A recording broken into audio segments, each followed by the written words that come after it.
Welcome to the Slop Temple. We pray this video helps. You start by obtaining an API key and saving it in an environment variable so you never paste secrets into code.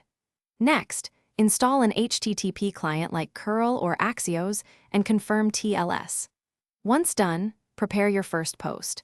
Set authorization to bearer your key and content type to application/JSON.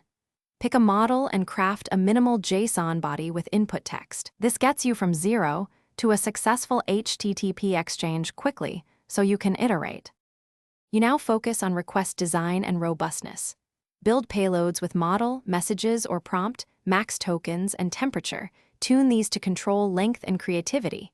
If latency matters, use streaming to process tokens as they arrive.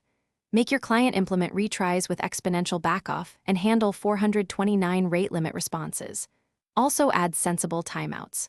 Finally, parse the JSON response, extract the content you need, and log request and response ID for tracing and repeatability in production.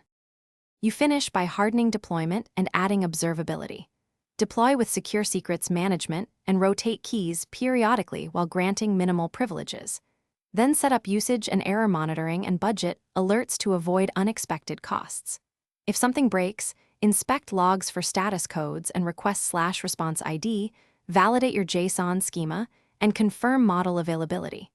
Make sure to retry transient errors with exponential backoff. If persistent issues remain, reduce concurrency and rerun a. Thanks for watching. Consider subscribing if we helped you.